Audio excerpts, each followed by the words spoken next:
Greetings, fellow dragon fruit growers. This is Paul, and I've been getting all these cuttings ready to root here. And hopefully you've seen our video on this before, but I really like using this Root Magic mycorrhizal fungi. It's a great product to root dragon fruit in the spring and the summertime. So now that it's warmed up a bit in Southern California, Zone 9B, I'm back in the greenhouse here, rooting all of these interesting cuttings. So I thought I'd go through a few of them and show them to you. Maybe you'll learn about a few new varieties today. Now, first off, this is Kwang Ong Self-Fertile. There it is. And this is possibly the original American Beauty. So there's more to that story. We'll talk about it in the future. I'll do an episode on it sometime soon. Up next, you can see here is a Guatemalan hybrid, and it's from Taiwan, of all places. So I'm excited to see how this grows compared to some of my other Guatemalan varieties that I have in the collection. And here's one I find really interesting. This is a self-fertile Guatemalan variety from Guatemala, and look at how different the traits are. It's got different spines, it's horny, and it's definitely different than the traditional looking Guatemalan type. You can see here's Hylocereus guatemalensis to kind of compare the two, see? So definitely some unique traits. I'm really excited. My friend Leo said this one tastes great. Up next, here's Purple Dawn, which is an Australian variety. And also I have Dawn Supreme back there.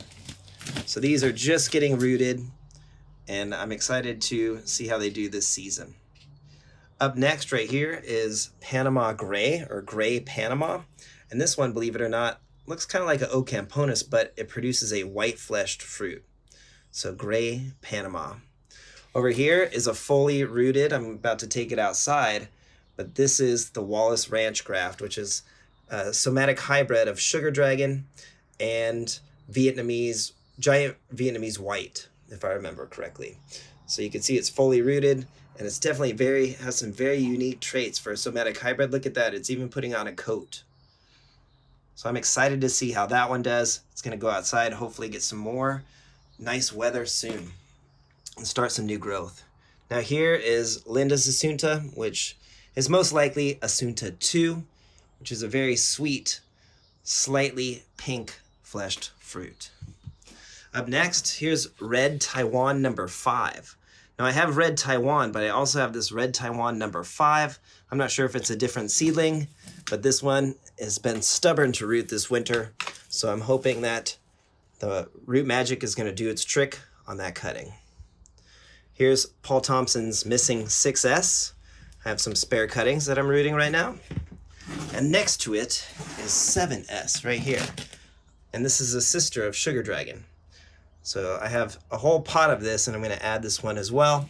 This is from a different source. So 7S. Now, my friend Leo has crossed 7S with Neon, and he actually has 3 seedlings. So here's seedling A. I have seedling B already on a trellis, and that one grows fast and is very prolific, but it's more sensitive to cold weather. So I have seedling A, seedling B, and this is seedling C.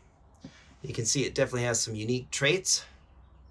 Seedling C is very, very interesting in my opinion. What else do I have here? Here's Jala crossed with Hylocereus undatus. And it has mostly the undatus traits, as you can see. There you go. Also here is Edgar Valdivia's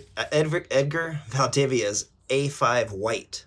So I believe this is the white-fleshed Asunta. And this came from my friend who got it from Edgar himself. Here is another one from Edgar. This is his Red Undatus, which is self-sterile. But I'm excited to grow that. It's a very old variety. Here's one that is Rixford and Jim Nitzel, seedling B. So I have seedling A, which is top in the trellis already, and this is seedling B.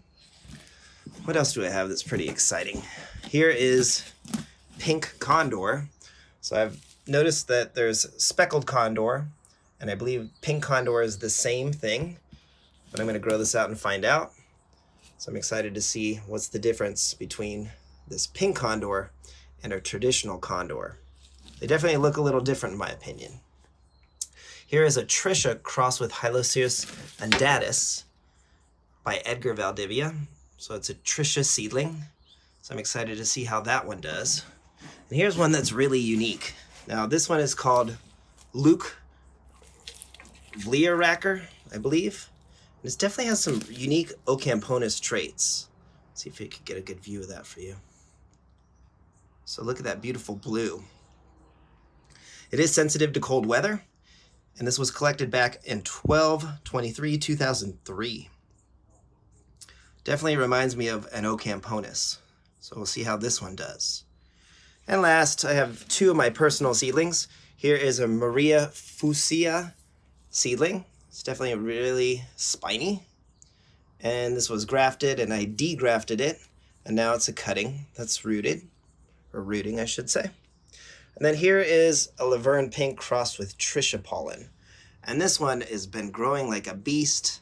I'm really excited to see how this one does. I'm gonna put it on a trellis in a few weeks. It's rooted nicely, and look at this, it even has some new growth. So there you go, happy spring. Go ahead and give us a like and a subscribe. We'll keep them coming. Have yourself a wonderful day. Take care. Thanks for watching.